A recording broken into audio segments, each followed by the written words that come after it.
show or at a bead society, if I happen to be teaching in your area, you very well could see me wearing this particular necklace because I absolutely love it. This is really one of my favorite things that I've designed recently. Part of the reason is because it's very simple to make, and so it's kind of mindless to make it, and yet it makes such an incredible statement. I knew that I wanted to show off a bunch of pearls, and I wanted an assortment, so there are 5 different kinds of colors of pearls in this particular piece. And I love something that is repeated over and over again, to have an element that's repeated over and over again, because I think it makes a really powerful statement. So that's what I did here, and really a lot of this is just counting and stringing. We do need to make these little brick stitch triangles at the ends of this particular necklace to attach all of these lovely strands to. And so that's what I'm going to start you out learning in today's video, is let's learn first how to make these little triangles.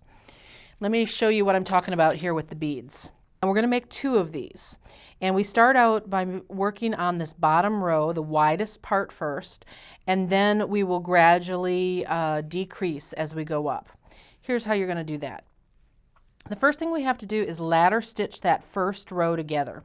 So you're taking 2 of these size 8 Delicas, and you're bringing them down so that you've got about a 4 to 6 inch tail below it. You want enough so that you can weave it back in later, but you don't want to waste a ton either. So 4 to 6 inches is a good. You're going to come back from your tail end and pass through that very first bead that you strung. And notice when you pull down how that makes the other bead just flip over and sit right next to it like a little neighbor. We're going to continue to grow this little strip of beads this direction, but notice how my thread is over here on the left and I want it to be over here on the right in the direction that I'm growing it.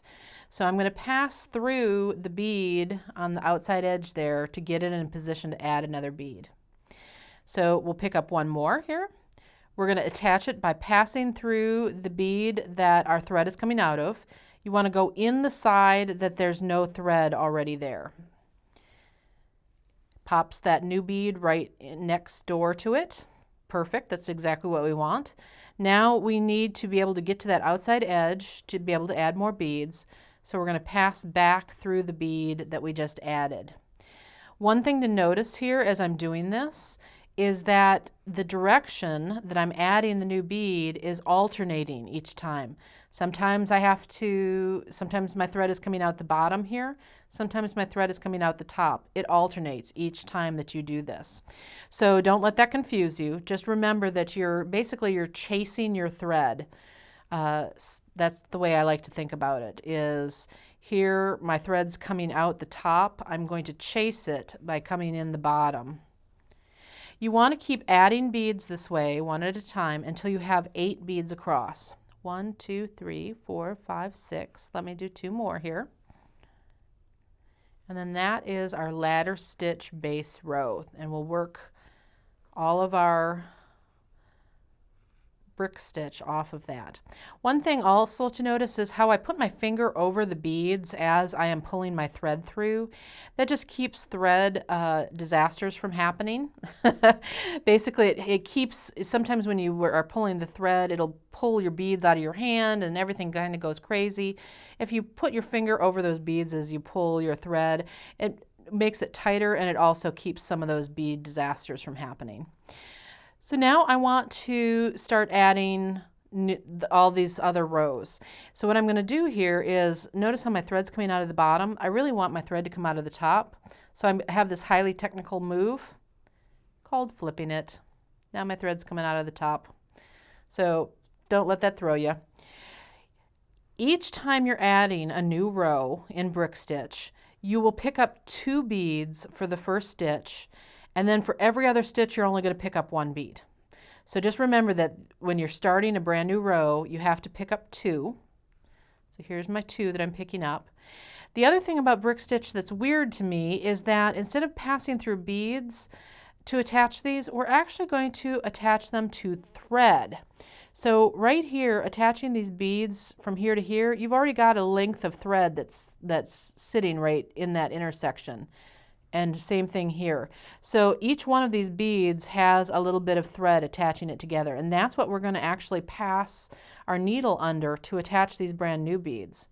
Because we're picking up 2 beads, we're not going to catch this first intersection, we're going to catch this second intersection. And all we're doing here, it's really kind of hard to see here, is that there's the thread, and my needle, I just slid it right underneath the thread there. I'm going to tighten this down.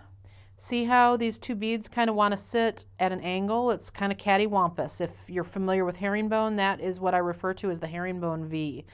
But in this particular project, since we're doing brick stitch, we want them to sit up like little soldiers. So what we're going to do is, now that I've caught it underneath that thread, I'm going to come right back up the bead that's right over where my thread is coming out. And then I'm just going to circle back around through these 2 beads to make them straighten up. So now I'm going to come down the guy on the edge, up the one that I had just come out of. There we go. See how that straightened them up? Beautiful. So then here's the part that's going to be repetitive over the rest of this row. You're only going to pick up 1 bead. You're going to catch the very next thread intersection. You're going to pass back up through the bead that you just added. And that's it. You're just doing that all the way along. So pick up a bead, catch underneath the next thread intersection, pass back up through the bead you just added. And what's going to happen is when you get to the end, it is going to be a natural decrease. Which means that you don't have to do anything to decrease on this, which is great. So it's one less thing that you have to worry about here. This is the second to last stitch on this row. Okay, so I've only got 1 more thread intersection here, right? So that is going to be my last bead that I pick up. I'm going to catch it right underneath that last thread intersection. Sometimes this one on this edge can be a little loosey-goosey because this is where our tail thread is. So you might have to kind of pinch it right there. Back up through that last bead. And there we go. See how now it moves in a half step from this bead on this end, and same thing over here. So we just decreased by 1 bead, which is exactly what we want to do. So now we're ready to start our next row. I always like to work in the same direction every time, so what I will do here is I'll flip it. And so now here my thread is coming out on the right hand side. I'm ready to start the first stitch of my next row. Remember, because it's the first stitch, I'm picking up 2 beads. I'm passing under the second intersection here of thread. And then this is where I have to tighten these guys up and make them sit like little soldiers. So in addition to just coming up through that bead straight on top, then I'm going to go around these 2 new guys in a circle. Make them sit up and fly right. There we go. Then you're just going to continue add a single bead till you run out of intersections. Flip it, 2 beads, single bead until you run out of intersections. And what will happen is you will eventually get to the point where you have this, and you will end with having 2 beads up at the top. Once you get your first triangle done, go ahead and leave your working thread attached, but your tail thread you can end off, and I will show you how to do that in the next segment. Also, you'll want to make 2 of those triangles. So once we have those 2 triangles made, then we're ready to start doing all the stringing of all the pretty pearls in between. So work on those triangles and come on back and I'll show you how to end the thread and add the pearls.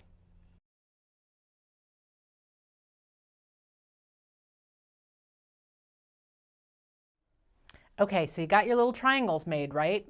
So let me show you how you're going to end off the thread on that, because it's not difficult at all.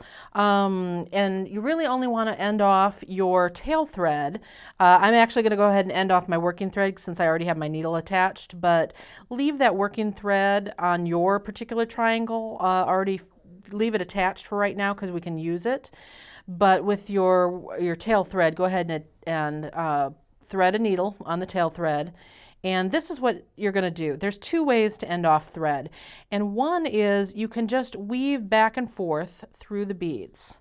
So we're pretending that this is a full triangle, and but you only need a section of it to actually end off a thread. So what I'm doing here is I'm going in different directions as I'm weaving through these beads. Notice how I'm kind of going in an X motion. So I went in this direction. Now I want to kind of come in this direction and cross over itself. My rule of thumb is that I want to reverse directions at least 3 times and cross the thread within the beads twice. This will do it, that kind of back and forth until it's secure will work for most things. Some people, that still makes them nervous that there's no knot involved. So if you are somebody who really wants to knot, I suggest that you bring your thread out to this outside edge right here. This is a great place to tie knots. I don't really want to tie knots on the inside here because we're going to need to get through these beads again. And the minute I tie a knot somewhere in here, I'm going to block up a hole with a knot and I'm not going to be able to get back through there. So if you tie your knots on the outside edges here, it's easier to tie the knot, plus you're not going to block up your hole. And what you need to do if you're going to do a knot is there's already threads that are holding those beads together. So I'm just taking my needle and I'm kind of just blindly kind of feeling where those threads are and catching them with my needle. And then I am tightening down so that I have just a little loop of thread here left. I'm going to pass my needle through the thread, through that loop. It doesn't matter which way you go, front to back or back to front. You do want to make sure that this little loop is small though, because the bigger the loop is, the more likely you are to have that knot try to knot prematurely on you, and you'll have a problem. The other thing that I like to do is when I'm closing down that knot, I go nice and slow. That also keeps you from having knot catastrophes. So there's one, that's what's called a half hitch knot that I just did. And then I would move another bead or 2 away, do another half hitch knot, move another bead or 2 away, and then you can clip the thread. So those are 2 different ways that you can end your thread off. Okay. But what you now have are 2 triangles. I've got working thread attached on one of these. I've worked my thread so that around the beads so that it's coming out one of the outside edge Delicas here. And then this is where now we get to string our pearls and our size 11 seed beads back and forth between these 2 triangles. And what you want to do, let me show you here on the sample, is you want to be a little bit random about this. And as I was working along, I was trying to make the pearls all sit in different spaces. I mean, I didn't want them all to just line up. So what I did when I started out each strand was I counted out a different number of seed beads for that initial strand. So in this particular case, I think I started out with 30 seed beads and then added a pearl and then did 30 seed beads in between each pearl. Here, I'm going to guess that's about maybe 10 seed beads, and then I added a pearl so that it would be staggered. And then when I did my next 30, it would continue to be that same staggered. The other thing that I was doing as I was picking up these pearls was I was trying to be very random about which color I was choosing. Now, some people are really good at random. I'm not. I'm an analytical kind of person, so I actually kind of analyzed. It's like, okay, well, wait, there's a hole right here, and my head, I want to totally switch this. I want this to be a light colored pearl, and I want this one to be a dark colored pearl. And I know, oh, look, see, actually, these strands are just kind of, oh, see, it's almost kind of like what I was thinking because the strands were overlapping. But I tend to do a little bit of analysis on it.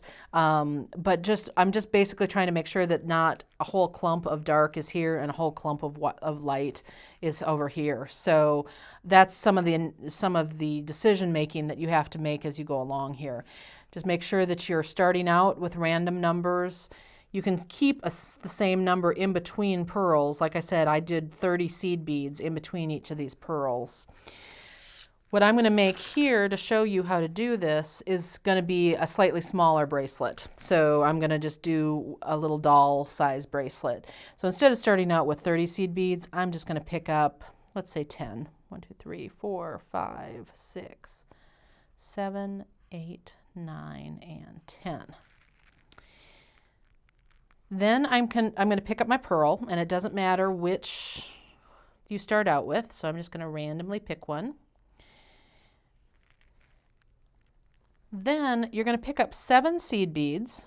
1, 2, 3, 4, 5, 6, 7.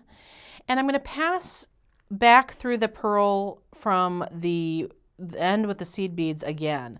So I'm basically creating this loop of seed beads on the outside of the pearl. This is just kind of a decorative thing. We're just kind of framing that pearl.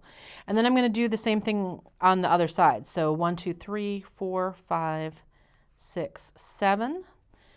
Again, I'm going to pass through that pearl from the opposite end, creating a little frame on both sides of that pearl. And now I can continue and add my next 30 or however many I'm going to add before I add my next pearl. And in this case, I'm going to actually, since I'm making a little doll bracelet, I'm just going to show you how to add the 1, because what I really want to do next is show you how you're going to attach it in on this other triangle. Because we're coming out of that very outside edge size 8 Delica, I want to come in on that same corresponding Delica here. So I can pick it up. I'm going to go up 2 or 3 of those beads. It doesn't really matter how many, but I do it more than just a single, because that just gives this a little more strength if you've got, if you work your way up farther into the triangle. Now I can make sure that my thread sits right along this intersection here, come down those same 3 on a diagonal, so that I'm now coming out of the very next Delica, and now I'm ready to start adding my next strand in between these 2. So that's what you're going to be doing, is just adding these strands back and forth and back and forth, trying to keep the strands reasonably even. There's going to be a little bit of differentiation. Not all size 11 seed beads are exactly the same width, so you may have to do a little minor fine-tuning adjustment if you find that one of your strands ended up being extra long. As you're going along, I will sometimes hold this up and kind of see how the strands are laying. For instance, I can tell right now that this strand is the shortest strand, because see how all these others are draping a little bit, and this one is the most taut. So I can tell. But it's not a big deal, because when you're wearing the necklace, that's never going to show. You just want to make sure that it's not way out of proportion. So go ahead and add your strands. And we're going to come back one more time, and I'm going to show you how to add your clasp.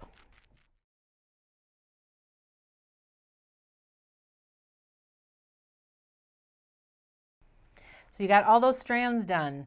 I know it takes a little while to get them all done and arranged just the way you like them, but it's so worth the effort, isn't it? I mean, how fabulous is this necklace? One thing I did want to mention, I actually noticed it when I was holding this up. I see it a little bit on this side. There's a little bit of sagging that's going on here. There's a little bit of space where I'm seeing the thread in between the seed beads and the triangles here. It's really a small amount of thread. It's not a lot. But if you find that you have a lot of that showing, one of the things that you can do is actually reinforce these strands. And by reinforcing them, it makes it stronger, because what happens if you're wearing this and your dog or your child decides to yank on one of these and you have pearls that go flying everywhere, and then you're very sad. So reinforcing it's always a good idea on something like this. I know it's a pain in the butt to do. Believe me, I know. But it just depends on how long you want the necklace to last. And if you're really persnickety and want to get rid of any of those little sagging bits, reinforcing is the way to go. So all you're doing there is you're just attaching a new thread and just weaving. You don't even have to do the little loops on the outsides of the pearls. You just have to go straight along the strands and tighten that up. And then you'll have 2 lengths of thread through there, which makes it much stronger and more resistant to any breakage. Okay, so I wanted to mention that. Now let's talk about, well, there's one other thing I want to mention. And when we were showing this on Jewelry TV, we were just wearing it just kind of loose like this. But I wanted to also mention that this is another way that you can wear it. You can actually twirl this, and it makes for a really cool pearl cluster. And so that's another option for you, another way for you to wear this. I just thought I would mention it. Okay, so adding the clasp. You're going to be adding this clasp. Let me show you kind of down here on my bead mat. You're going to have 2 loops of seed beads attaching your clasp to these last 2 size 8 Delicas here on the ends.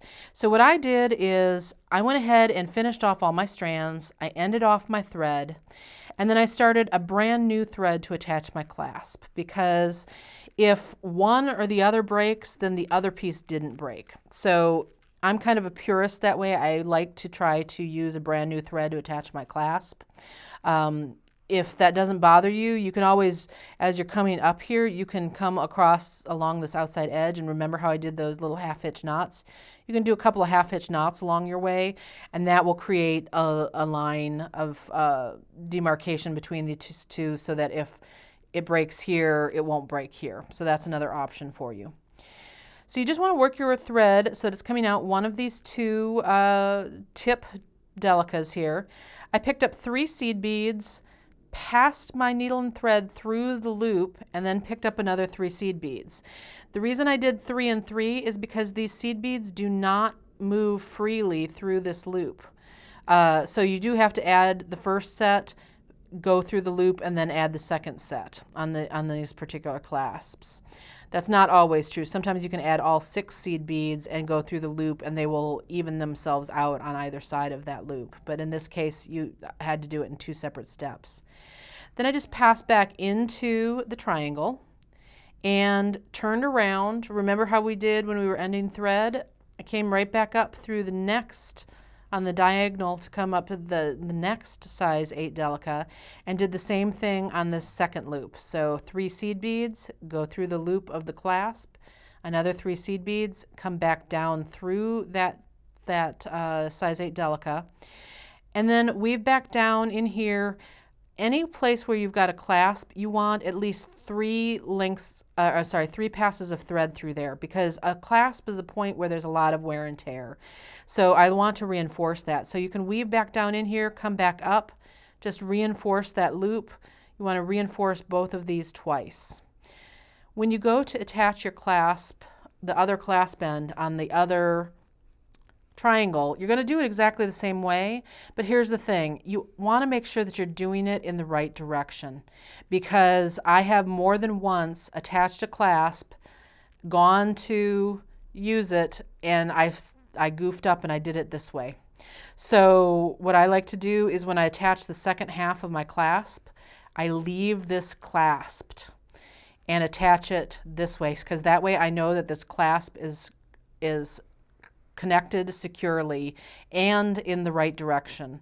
And so you will attach it through the loop to the second triangle exactly the same way. So this is a great project for beginners because it gets you an introduction to seed bead work, but it's not overwhelming. Those of you who might not be necklace wearers, this also makes a fabulous bracelet. I'm just saying. I hope you've enjoyed it, and please enjoy wearing your River of Pearls necklaces.